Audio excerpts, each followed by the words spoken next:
¿Cómo está? Muy buenas noches, un abrazo grande a la distancia, a través de la pantalla. Estamos aquí para informarle, para analizar juntos, usted, nosotros y quienes son nuestros invitados, pues temáticas que son importantes en este momento. Día 86 de la cuarentena en Bolivia desde que comenzamos en el mes de marzo. Sí, estamos subiendo y estamos subiendo.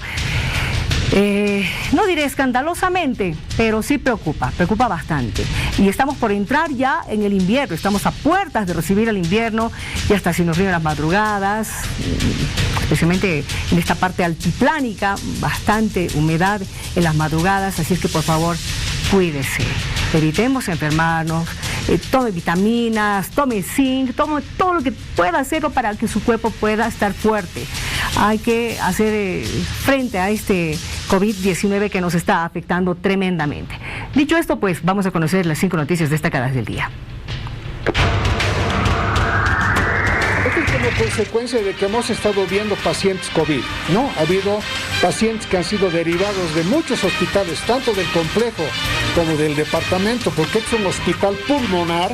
Entonces todos han ido enviando pacientes al hospital, por supuesto contaminados, y nuestras condiciones de bioseguridad no han sido suficientes, no han podido soportar más de 3 meses y aquí están las consecuencias. Las leyes siempre son para adelante, ¿no? Eso es lo principal. Pero en el caso de estas leyes son excepcionales, ¿no? Su carácter es excepcional. Podríamos señalar que sean retroactivas desde el momento que se dictó la cuarentena, vale decir, desde marzo. Quiero hacer conocer a toda aquella persona que convoque a este tipo de movilizaciones que el Comando Departamental de Policía va a tomar acciones inmediatas. No se puede jugar con la vida de las personas. Estamos en una situación de emergencia y no está permitida la circulación o las marchas, en este caso de protesta. Sin embargo de ello, he recibido el llamado de muchas instituciones, sectores de transporte, comerciantes, profesionales, vecinos, jóvenes, que me piden y me dicen y me hacen reflexionar y me dicen, este alcalde, no es momento para que usted nos deje. Rabia, mi impotencia, la gente se nos está muriendo, no tenemos médicos, solo tenemos un médico para más o menos son sus 100 personas, una enfermera. Yo estoy hace 5 días, mi madre, llegué aquí varios días, me le ponían un suero, me le ponían otro suero, iban y le ponían una vitamina más y nadie más aparecía. Iba y le suplicaba al doctor que por favor venga y la vea a mi madre. ¿Sabe qué me decían? Que espere, que sus pulmones se van a agotar y va a descansar. Esas no son palabras para una familia que está necesitando. Hoy el Tribunal Supremo Electoral ha presentado ya una demanda, una querella penal en el caso del fraude electoral con relación a las elecciones del pasado mes de octubre. Estamos ya en contacto con el presidente del Tribunal Supremo Electoral, don Salvador Romero. ¿Cómo está? Muy buenas noches. Buenas noches, mucho gusto. Nos sorprende esta decisión después de que, bueno, ha habido un montón de políticos que le han dicho al Tribunal Supremo Electoral que por qué no presenta justamente esta querella. El Tribunal Supremo Electoral presentó la semana pasada una querella penal contra quienes pudieran resultar culpables de la comisión de presuntos delitos electorales como la manipulación informática o el uso de documentos falsificados, además de presuntos delitos señalados en la ley contra la corrupción. Este es un esfuerzo del Tribunal Supremo Electoral por esclarecer los hechos acontecidos en octubre de 2019 y que continúan con la línea que ha llevado adelante el Tribunal Supremo Electoral de continua colaboración con los esfuerzos del Ministerio Público, que ha solicitado un volumen muy significativo de información a lo largo de los meses pasados y que ha sido siempre atendida y entregada por el organismo electoral, ya sea en su nivel nacional o en los tribunales departamentales. ¿Esto ayudaría entonces a la Procuraduría a tener más armas para demostrar lo que está señalando, de que hubo fraude? En este momento se está llevando adelante un proceso judicial y es importante que se efectúe y se desarrolle la investigación, que ella pueda llevarse adelante en un marco de estricta legalidad. El Tribunal Supremo Electoral está dispuesto a colaborar en todo lo que corresponda para esta investigación y que finalmente sea en la instancia judicial donde corresponde que se determine si se cometieron o no delitos. Ahora, hay quienes consideran de que usted, siendo presidente actualmente del tribunal, no debería presentar esta querella. El Tribunal Supremo Electoral cumple con su obligación y la presentación de la querella es para el esclarecimiento de los hechos que se han producido en octubre de 2019. Será la justicia la que determinará si se han cometido o no delitos electorales o delitos vinculados con la corrupción. Es importante respetar el trabajo de todas las instancias, de todas las instituciones y de todos los poderes, permitirles desarrollar su trabajo en un ambiente de tranquilidad que les permita ejercer a plenitud sus atribuciones, competencias y que por supuesto en este caso determine si hubo o no delitos cometidos en el proceso electoral 2019.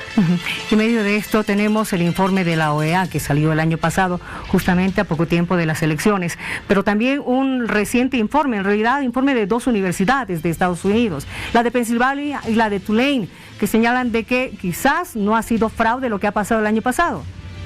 ¿Qué opinión tiene de esto?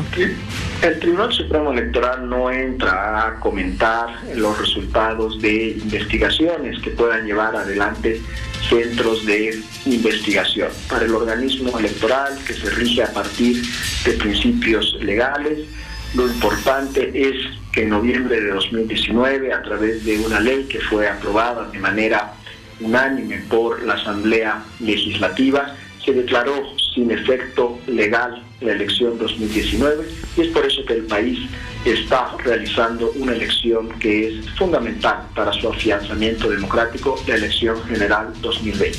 Le agradezco mucho por haber conversado con nosotros de este tema. Buenas noches. Buenas noches, mucho gusto. Que le vaya muy bien. A continuación hay más información, estas son las 3 que usted tiene que conocer.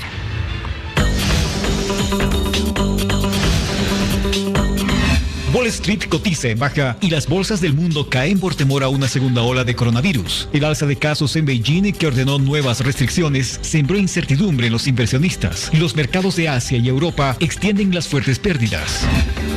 Estados Unidos revocó la autorización para el uso de la hidroxicloroquina contra el coronavirus. Tras la Administración de Alimentos y Drogas indicó que es poco probable que los fármacos contra la malaria sean eficaces y advirtió que representan más riesgos que beneficios. El turismo en Europa inicia su recuperación. Se retiran los controles en Alemania, Francia y otros países, ya que la mayoría son de gobierno del espacio Schengen. Estos abrieron sus fronteras, pero no a todos por igual, ya que se mantienen algunas restricciones hacia los países más afectados por el coronavirus.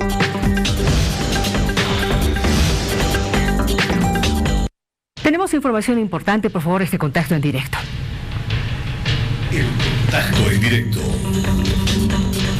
A ver, estamos ya con nuestra compañera Tatiana Miranda para que nos diga cómo está la situación con relación al COVID en la tierra Chapaca. Tatiana, ¿cómo estás? Buenas noches. ¿Cómo estás, Miriam? Muy buenas noches. Bueno, informar desde el departamento de Tarija que se va a mantener la cuarentena rígida hasta el próximo 30 de junio, así lo han determinado autoridades del COVID. Esto debido a la cantidad de casos que se han registrado justamente en las últimas horas en todo el departamento, donde ya 7 municipios de los 11 son afectados por el COVID-19. Es así que autoridades han determinado que va a iniciar justamente un testeo masivo en los 11 municipios para poder dar con posibles casos de COVID-19, pero también han informado que se van a reforzar los controles por parte de las fuerzas del orden en todo el departamento. Esto debido a que en las últimas semanas ya se ha podido ver que no se está cumpliendo con la cuarentena rígida. Existe la circulación tanto de vehículos como de personas que no cuentan con la autorización correspondiente, y que, no se estaría cumpliendo también con el último dígito del número de carnet para poder salir a abastecerse ya las entidades financieras. Es así que existe preocupación también del sector médico, quienes han dado a conocer de que la población debe tomar conciencia y ser educados sobre todo y cumplir esta cuarentena rígida para evitar que siga creciendo esta ola de contagios que ya se tiene en el departamento de Tarija. Es así que de 2 sectores de los que se han conocido en las últimas horas sí van a reiniciar sus actividades. Hablamos del sector piscícola, debido a que ya se ha levantado la veda, y también la comercialización justamente de pescado es una actividad de abastecimiento, han indicado las autoridades. Es así que se va a iniciar ya con la comercialización de pescado, por lo que ya cumple con las condiciones también y los protocolos correspondientes para poder realizarlo. Y también el sector de hidrocarburos, que también ha cumplido ya con las medidas y los protocolos correspondientes, por lo que son las 2 actividades que se restablecen en el departamento de Tarija. Y esta es la información que nosotros podemos brindarte desde el sur del país. Tarija hasta el momento ha sumado ya 123 casos confirmados de COVID-19, 11 personas que han recuperado del virus y 5 personas que han fallecido lamentablemente en nuestro departamento. Con esta información regreso contigo hasta cualquier momento, amiga. Que te vaya bien, Tatiana, gracias por la información. Nosotros continuamos con más, ya volvemos. Que tengas, serás bienvenido.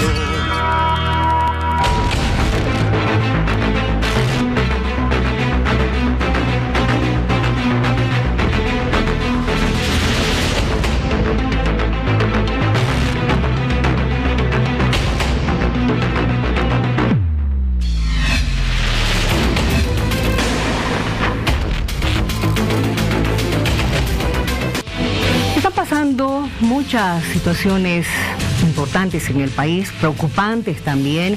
Si usted sale a la calle, ya empieza a notar ahora recién mucho nerviosismo de las personas, preocupación también porque uno no sabe lo que puede pasar de aquí a 1 o 2 semanas.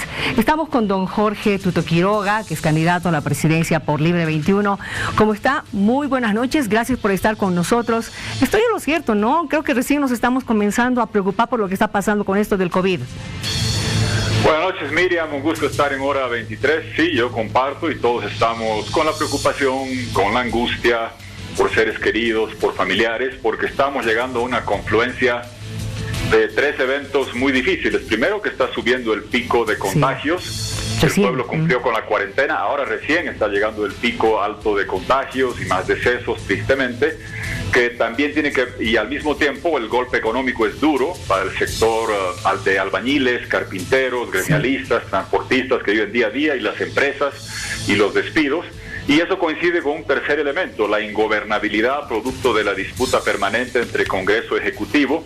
Y si estos 3 elementos, pico de contagio, golpe económico y disputas tanto a nivel Congreso Ejecutivo como descoordinación con instancias regionales y locales, esos 3 elementos son graves, y le agregamos un cuarto, que Brasil, ayer nos avisan a medianoche que ya un contrato que se renovó de forma mala, inadecuada. La culpa es de Evo Morales, él tuvo 20 años del contrato de gas, nunca lo renovó.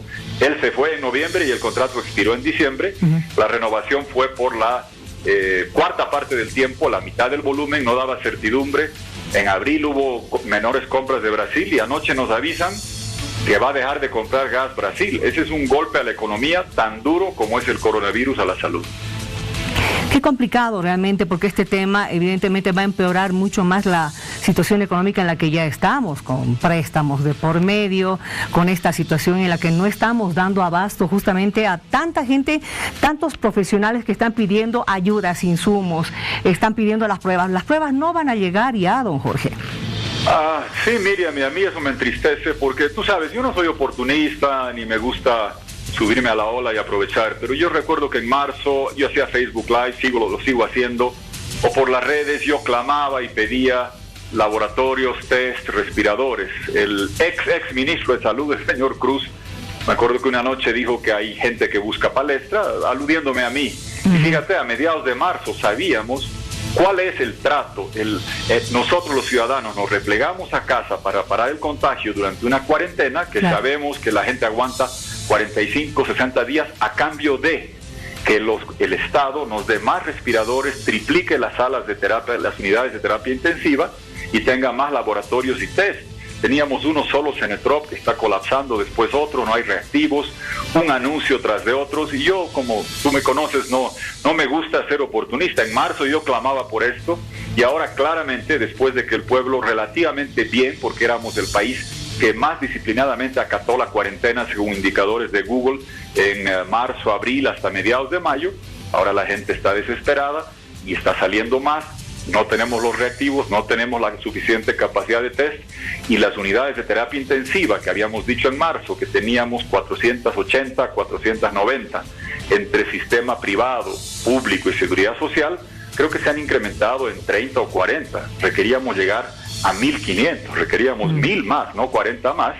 Y ahora vemos estas escenas que nos parten el alma, que son como un puñal de hielo en el corazón de la gente, de todos los que vemos. Gente colapsando.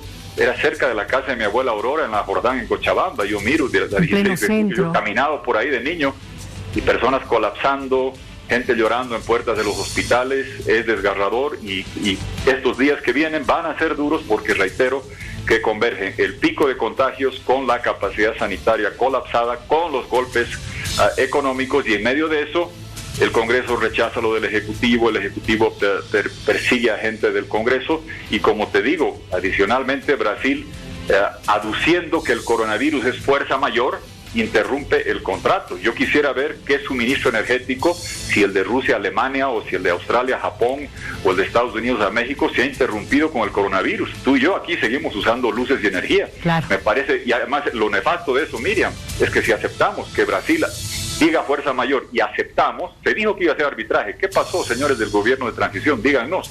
Ahora aceptamos eso, mañana se lo aceptamos a Argentina. Claro. Los contratos de Argentina, Brasil, las renovaciones son malas.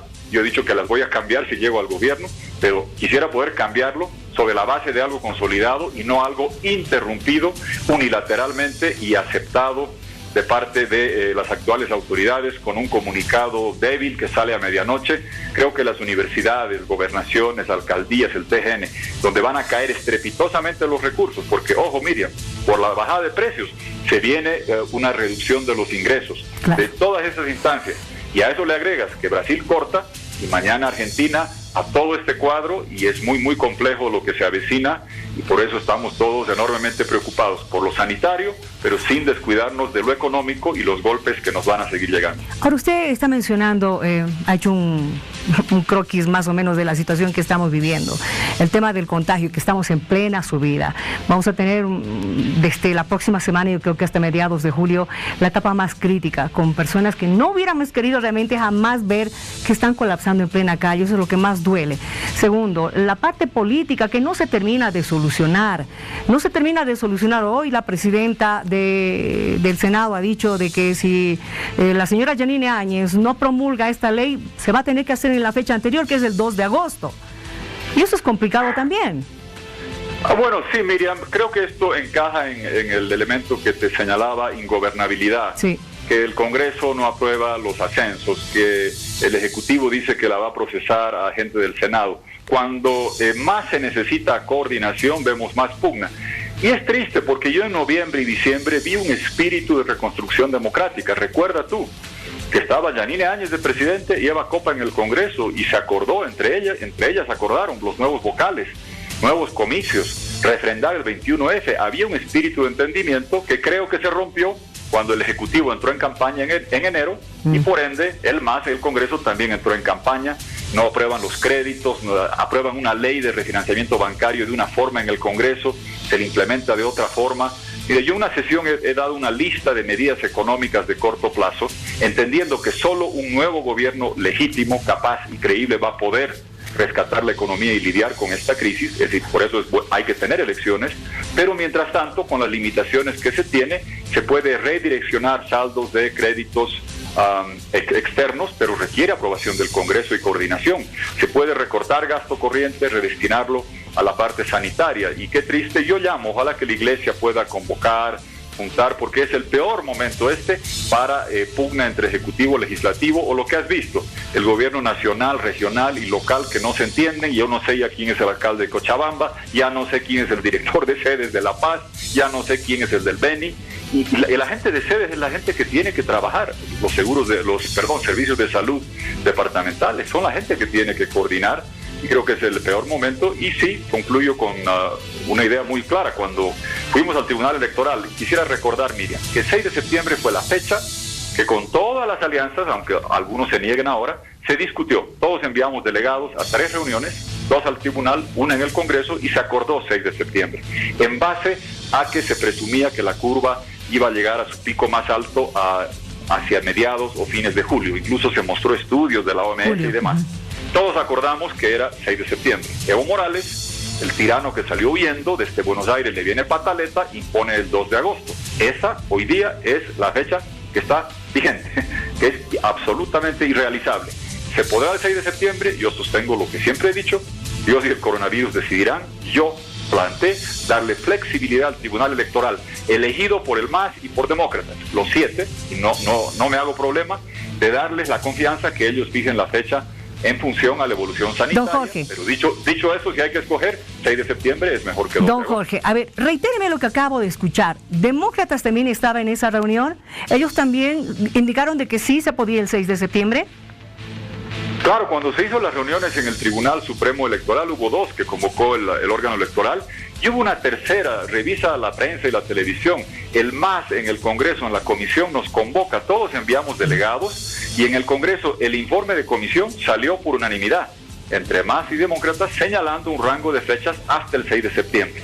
Ese acuerdo fue roto por Evo Morales, el tirano cobarde que quiere votar en medio del coronavirus porque le conviene, en medio del caos, que salga su gente. Él piensa que gente que le es reacia no va a salir. Él cambió la fecha y esa es la ley que está ahora vigente. Triste que Eva Copa y el Congreso del MAS se hubieran sometido al capricho de Evo Morales y hubieran roto el acuerdo. Pero esa es una ley que está vigente si no se promulga la del 6 de septiembre. Y yo entiendo a la gente que dice, no estamos seguros que se pueda el 6 de septiembre. Yo también entiendo las angustias. Pero hoy, si no hay la ley de 6 de septiembre, es 2 de agosto. ¿Se podrá 6 de septiembre? Dios y el coronavirus decidirán, pero sí sé, Miriam, que para resolver la cuestión sanitaria y la profunda crisis económica que se avecina, se requiere un programa de cooperación internacional de $7,000 millones. Lo he planteado en tu programa en enero, en febrero, y requiere un gobierno con capacidad, con credibilidad, con experiencia, con decisión y con legitimidad electoral, que eso solo viene de una elección. Porque, ojo, estamos ya, Miriam, en la 4ª fecha, 20 de octubre, por el fraude de Evo, al agua. 3 de mayo, coronavirus, al agua. 2 de agosto, pues, estamos entre 2 de agosto y al agua, 6 de septiembre. Ahora, hay que comprender que es una dificultad que está afectando al mundo entero, pero a nosotros nos ha agarrado en pañales contra el coronavirus y con un gobierno de transición por el fraude de Evo Morales. Ahora, usted dice, tiene que haber elecciones, y sin embargo hay muchos críticos que señalan, las elecciones se pueden posponer hasta el próximo año, inclusive. ¿Usted considera que sería posible o es que es peligroso? ¿Qué haría usted si fuera la presidenta Yanine Áñez en esta circunstancia? Bueno, yo convocaría, como hicieron en noviembre y diciembre, al diálogo al Congreso, y si no, que la Iglesia pueda ayudar a mediar. Tiene que entenderse. En algo que era más complejo, Miriam, en diciembre, que era designar 6 vocales, refrendar la validez del voto del 21F, imagínate lo difícil que fue eso. Anular el fraude de Evo Morales, y la bancada del MAS por unanimidad colaboró. Cambió ese espíritu de cooperación democrática en enero, no cabe duda, porque el Ejecutivo entró en campaña, el partido del MAS entró en campaña, y es una competencia de Ejecutivo versus Congreso que está causando ingobernabilidad en el momento más delicado. Si tú me preguntas, vamos a esperar a votar a que no tengamos un solo caso de contagio y un mes sin contagios de aquí a 1 año y medio, te puedo decir que la economía va a estar destrozada y muerta, y podemos estar con los efectos del coronavirus sanitarios, y después de eso, con la economía absolutamente destruida por el desfalco económico del MAS, por la caída de los precios del gas, por la recesión del coronavirus y por esto que está pasando el contrato de gas con Brasil. Hay un equilibrio, Miriam, entre sanidad y poder salvar la economía. Y la economía requiere un gobierno capaz, creíble, decidido y con legitimidad electoral, y estamos interesados en eso, y sabemos que hay un equilibrio en todo eso. En el Tribunal Electoral se discutió todo eso, se vio la experiencia comparada de otros países, que Surinam estaba votando, que en Chile habían postergado y demás. ¿Qué se requiere ahora?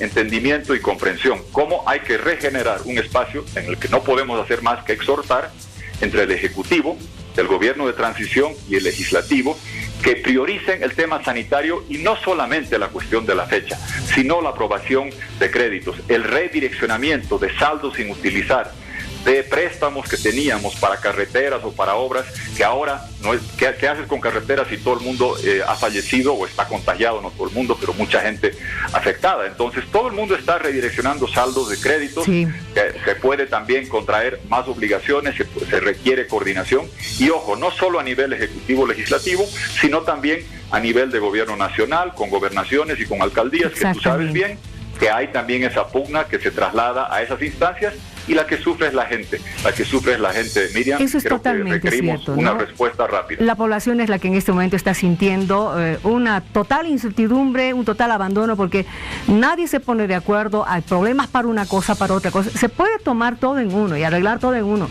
con calma. Ya nos hemos perdido varios meses, pero creo que es tiempo de hacerlo. Gracias por haber conversado con nosotros. Gracias, Miriam, y en ese espíritu tú recuerdas... en diciembre, viste, Eva Copa entró al Palacio cuando Yanine Áñez promulgó la ley electoral con vocales. Ese espíritu no era de hace 20 años, hace unos meses. Hay que buscar recuperarlo por el bien de la gente, por la salud y por la salud de nuestro pueblo y por el bienestar y la solidez de nuestra democracia. Exacto. Gracias, Miriam. Gracias a usted. Y ahora la verdad es que se le está pidiendo a la señora Eva Copa que presente también un informe científico. Ella no es científica. Ningún científico está pudiendo arreglar el problema del COVID a nivel mundial, seamos claros. Pero urgen en este momento soluciones para todos los temas, lo del COVID, lo de la economía, la parte política, la parte económica, que es muy importante, con contratos y todo lo que se nos viene encima. Que le vaya bien, don Jorge. Vamos a seguir hablando enseguida, por favor, sobre el tema de elección. Continuamos con Hora 23. No importa el color que tengas, serás bienvenido.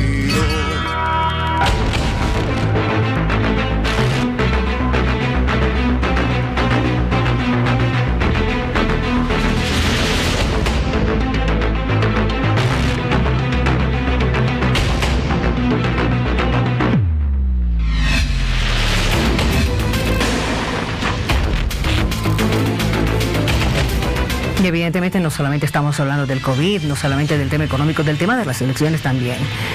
¿No es verdad? Usted en casa también. ¿Se debe ir a las elecciones? No se debe. El tema del COVID es más importante, peligroso, en fin. Hay muchos análisis que en este momento están realizando, no solamente políticos, profesionales en otras áreas, la misma ciudadanía. Estamos en contacto con don Fernando Cuellar, expresidente del Comité Cívico Pro Santa Cruz. Antes que nada, los saludo. ¿Cómo está? Muy buenas noches. Un gusto saludarla, Miriam, un gusto saludar. Buenas noches a los cristianos que escuché. A ver, me gustaría conocer su opinión con relación a la decisión de la presidenta de no firmar esta ley de postergación de las elecciones.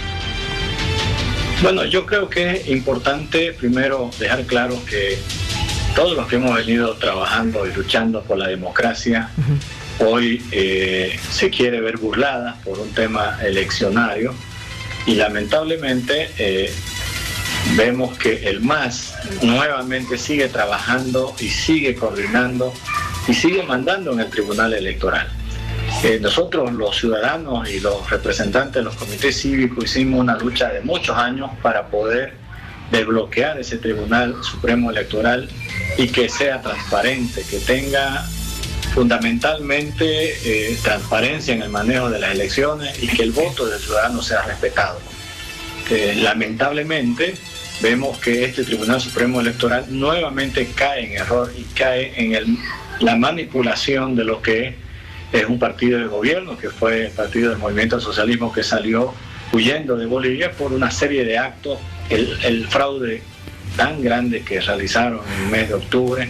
Ya eso no pudieron taparlo. Es por eso que el pueblo boliviano se paró hasta que lo sacó obligadamente. No es que haya renunciado el señor voluntariamente, renunció porque se vio obligado por las circunstancias. Y hoy vemos un Tribunal Supremo Electoral que no está a la medida de las exigencias del pueblo boliviano y no nos está dando respuesta a esa demanda de tener un Tribunal Supremo donde se pueda confiar, donde los bolivianos que vamos a emitir nuestro voto nos sintamos seguros que nuestro voto vale, que nuestro voto va a ser respetado, porque hay una serie de cuestiones dentro del Tribunal Supremo Electoral que no se las toma en cuenta. A ver, don Fernando, ha habido una reunión, recuerda usted, hace pocas semanas, antes de que se tome en cuenta esta última fecha, la del 6 de septiembre, a la que incluso han asistido demócratas.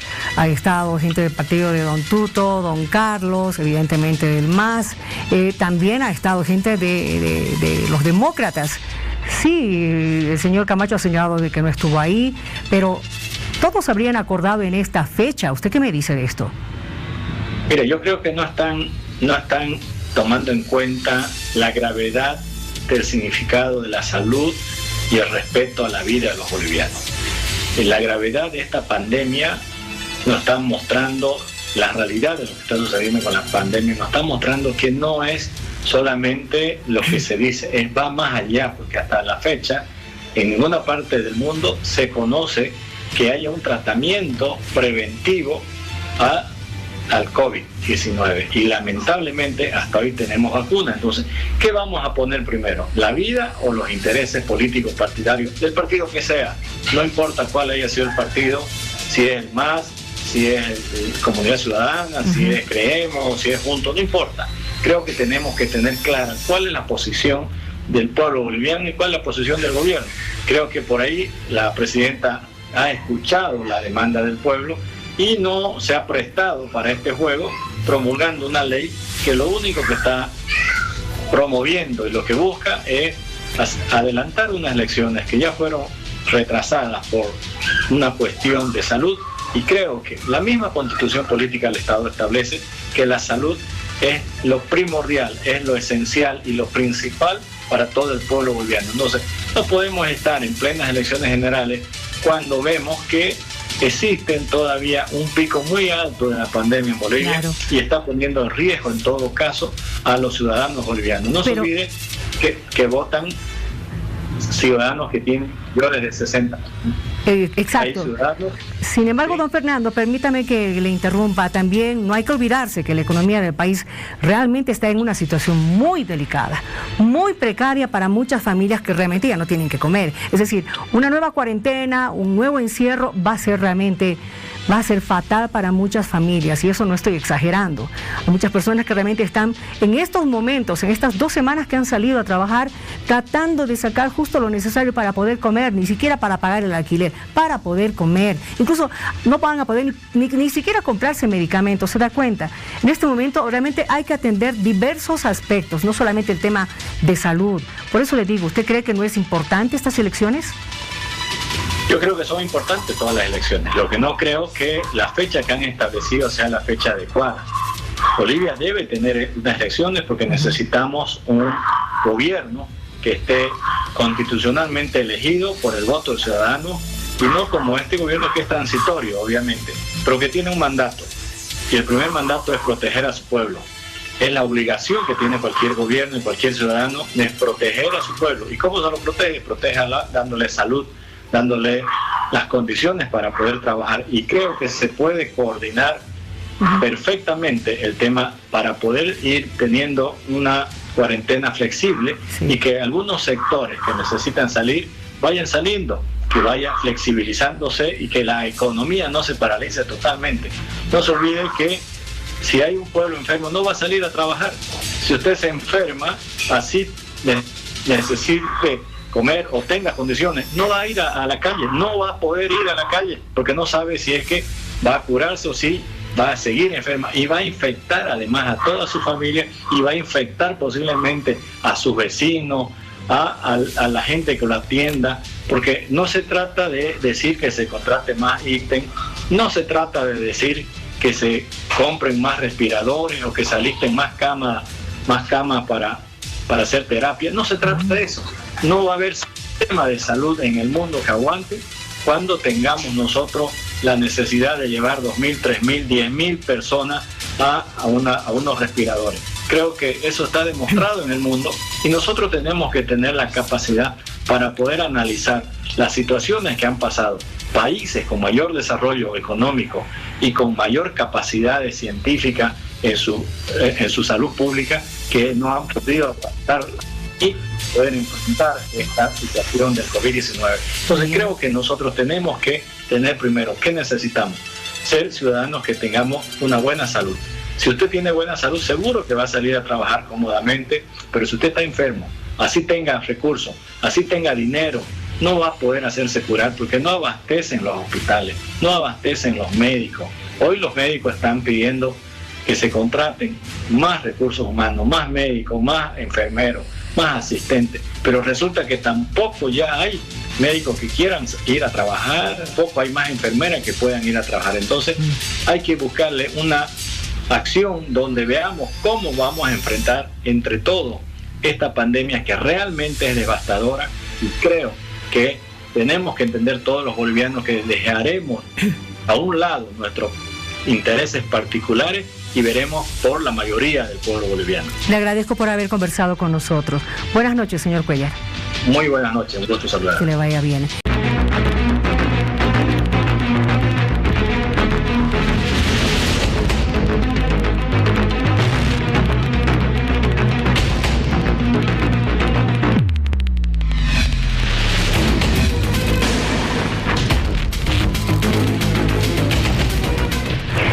Mostrarle este horario, por favor, este cartel que indica lo siguiente: mi teleférico ha cambiado de horario de 6:30 a 17:30, de 6:30 de la mañana a 17:30 de lunes a viernes. Vamos a hablar con don Jorge Bonadona, que es el gerente general de Mi Teleférico, con quien vamos a conversar justamente de esta temática. ¿Cómo está, don Jorge? Muy buenas noches. Buenas noches, Miriam, ¿cómo estás? Muy bien, muy bien. Bueno, mañana recién se va a saber si en La Paz volvemos a la cuarentena rígida, bajo qué nuevos reglamentos. Mientras tanto, Mi Teleférico ha decidido ampliar esta semana su horario de funcionamiento. Y la verdad es que no solamente Mi Teleférico, incluso el transporte hasta la anterior semana era muy poco. Era más la demanda que la oferta, como para que la población pueda tranquilamente tomar transporte y llegar a su casa a tiempo. Correcto, sí. Nosotros hemos evaluado estas 2 primeras semanas de reapertura de las operaciones de teleférico, y sobre todo en la segunda semana nos hemos dado cuenta que quedó mucha gente afuera de nuestras estaciones, ¿no? A la hora que se estaba cerrando las operaciones, quedaba mucha gente afuera, quedaban muchos reclamos, y bueno, por eso decidimos ampliar 1 hora más, a pesar de que nosotros teníamos el inconveniente de que, bueno, nosotros pusimos 4:30 porque a esa hora cerramos la operación comercial, necesitamos una media hora para poder cerrar las estaciones, y posteriormente los empleados tenían 1 hora para llegar a su casa. Como tú sabes, hasta las 6 de la tarde se puede circular. Lo que nosotros hemos hecho para esta semana y para poder un poco abarcar un tiempo más que pueda ser útil para nuestros usuarios es contratar un transporte que pueda llevar a todos nuestros empleados a las diferentes estaciones, ¿no? En el transcurso de la semana vamos a ir ajustando algunos temas, pero ya quedamos con el nuevo horario de 6:30 de la mañana hasta las 5:30 de la tarde. ¿Cómo ha sido hoy, primer día de este nuevo horario? Ha estado, bueno, el cierre ha sido bastante tranquilo, ya la gente había terminado de entrar a todas las estaciones, no hemos tenido ningún problema más. Claro, ellos también tienen el tiempo cabal para llegar antes de las 6 de la tarde a sus casas, por lo tanto a esa hora ya no hay ningún tipo de problema y ya la gente no se queda fuera de las estaciones. Ahora, durante la cuarentena rígida, ¿ustedes han tomado la decisión de mantener su servicio? No, en la cuarentena rígida no había transporte público. Pero ahora le digo, si llegaran mañana a determinar que entramos en cuarentena rígida, que esperemos no sea así, porque muchas personas están realmente muy preocupadas por el hecho de que se les pueda nuevamente cortar el derecho de salir a trabajar. ¿Ustedes mantendrían su servicio, le digo? Bueno, esto va a depender de las directrices que se manden tanto del gobierno municipal como del gobierno nacional. Entonces nosotros tenemos que acatar lo que se disponga, ¿no? Porque ellos están con el comité científico, o sea que no, nosotros nos adscribimos a lo que se defina en las instancias. Ahora, habrá que esperar entonces mañana qué es lo que van a definir. Mientras tanto, las líneas donde más colas hay es la que va a la Ciudad del Alto y viceversa.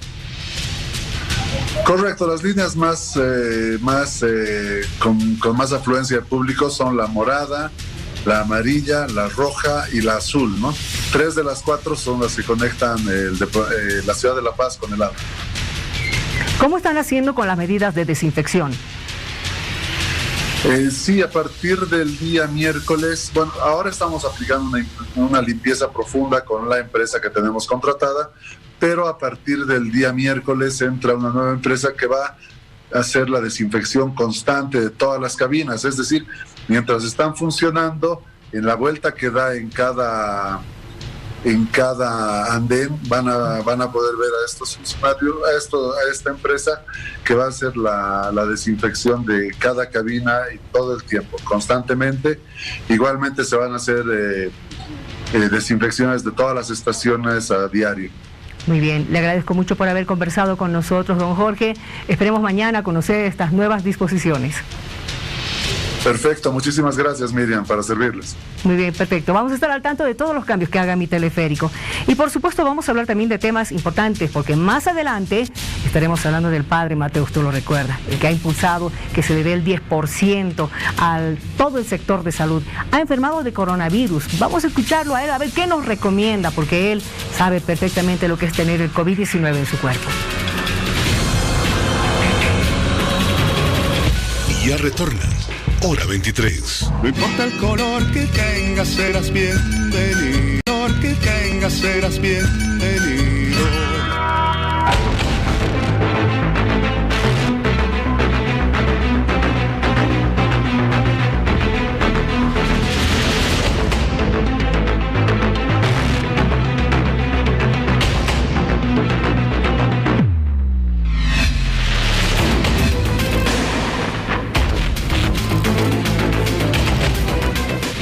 Hoy más que nunca se hace necesario que recordemos de que hace algún tiempo el padre Mateo Bautista había pedido que se le dé al sector de salud un 10% para que pueda avanzar y obviamente cumplir con sus tareas. Hoy faltan suministros, faltan equipamientos, faltan hospitales, faltan camas, faltan profesionales médicos. Y estamos en una situación realmente complicada con el COVID-19 afectándonos. En Lima, Perú, se encuentra el padre Mateo Bautista, a quien le saludo, le mando un abrazo, padre. ¿Cómo está? Muy bien, muchas gracias. ¿Cómo se encuentran ustedes, querida audiencia? Saludos desde Lima, Perú. Bueno, aquí estamos en plena subida, nuestra curva de contagio, pero en medio de esto, con la esperanza de que ojalá nadie pudiera perder la vida, ¿no es cierto? Usted que ha tenido el COVID en su cuerpo, padre, sabe perfectamente cómo debe ser sentirse enfermo y aterrorizado por esta enfermedad. Así es, yo ya tuve la visita del coronavirus, pasé por esta infección, contagio, y gracias a Dios ya me dieron la segunda prueba que dio negativo. También gracias a Dios fui un infectado prácticamente asintomático. Tuve, eso sí, dolores y picor en la garganta, tuve muchas flemas, tuve una tos persistente, he bajado casi unos 10 kilos de peso porque me quedé sin sabor, pero gracias a Dios no tuve necesidad de ser internado y ahora ya estoy bien, gracias a Dios, bien, repuesto. Y eso nos alegra de corazón, padre. Y hay que señalar algo, el padre Mateo ha sido o es donador de plasma, ya son más de 100 veces las que usted ha donado su plasma. ¿Nos cuenta de esto, por favor? Así es, he sido donante de sangre por 137 veces. Doné sangre por primera vez cuando cumplí los 18 años. He procurado donar sangre 3 o 4 veces al año. Ustedes saben que los varones podemos donar hasta 4 veces por año, las mujeres 3, y donar sangre es donar vida. Y ahora podríamos decir que donar plasma hiperinmune es salvar vidas. En esta ocasión, precisamente los que hemos pasado por el COVID-19, podemos donar por el sistema de aféresis nuestro plasma que ya tiene anticuerpos, como sabemos, y esto es una gran ventaja y una ayuda terapéutica especialmente para los que están infectados gravemente por el COVID. Así que una vez más aprovecho a invitar a la población a ser donantes normales periódicos de sangre y todos los que podamos ahora ser donantes de plasma IP inmune. Esto es importante realmente porque en nuestro medio ha aparecido una versión un poco descabellada este fin de semana señalando de que puede ser peligroso que se pueda donar el plasma hiperinmune, es decir, peligroso para la persona que tiene COVID. Usted está demostrando todo lo contrario. Sí, pero es un recurso que la misma Organización Mundial de la Salud lo reconoce y por tanto debemos aplicar todas las terapias posibles. Cada enfermo es peculiar, pero a muchos les ha dado un gran resultado y por eso creo que tenemos que ser muy generosos en poder disponer de este plasma para todos los que lo necesiten. Ahora, padre, las cosas en Bolivia no han cambiado desde que usted se ha ido. Usted se ha ido hablando incluso con el Congreso sobre el 10%. No ha pasado grandes cambios. Es más, la presidenta del Senado, Eva Copa, nos dijo que ahora depende del Ministerio de Economía que señale si van a tener justamente ese 10% para darle al sector salud.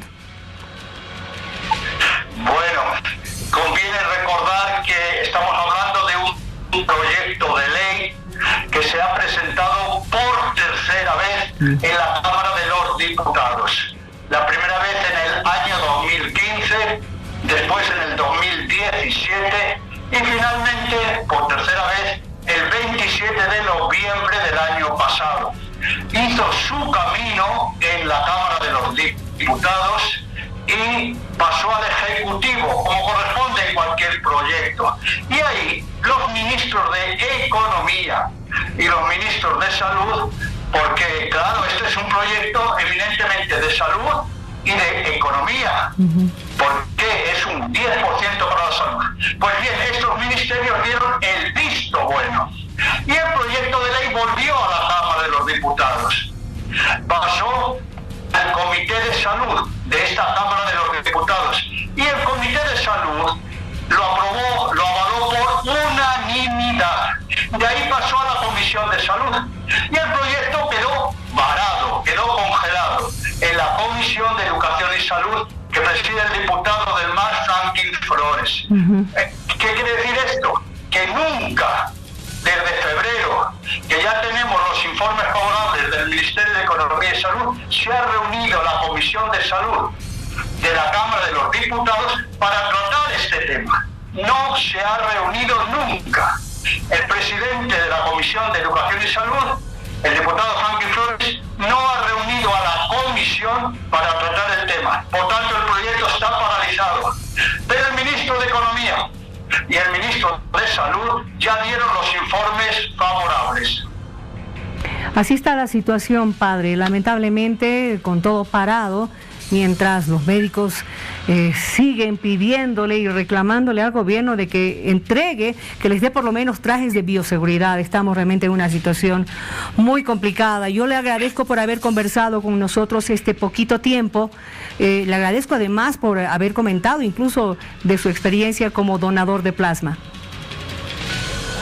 Sí, y permítame decir que si tenemos el aval de la jefe de Estado, la Presidenta de la República, la primera autoridad, tenemos los informes favorables del Ministerio de Economía y de Salud, tenemos el mandato de la Constitución, que recuerda que la salud es función primordial y responsabilidad primera.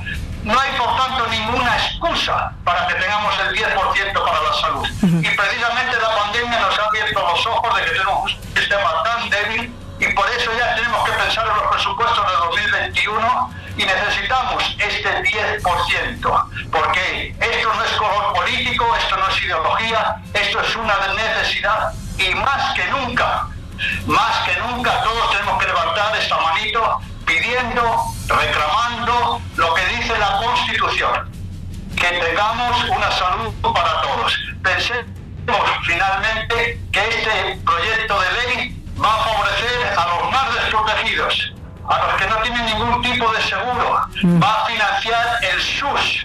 Por tanto, esto es un bien de todos y para todos los bolivianos. Gracias, padre, que le vaya muy bien. Un abrazo, buenas noches. Nosotros rápidamente nos vamos a ver mañana, este martes. Ya dentro de unas horas se van a tener reuniones importantísimas. Algunos departamentos ya han decidido quedarse en una cuarentena rígida hasta finales de junio. En el caso de La Paz se tienen que reunir las autoridades gubernamentales, departamentales y municipales para ver cómo se va a hacer con esta medida. Por lo pronto esperemos que todo salga bien y cuídese, por favor. Está empezando a bajar la temperatura en las noches, en la madrugada. Evitemos los cambios de temperatura, evite resfriarse, que mantenernos firmes y fuertes ante este COVID-19. Un abrazo como siempre. Buenas noches.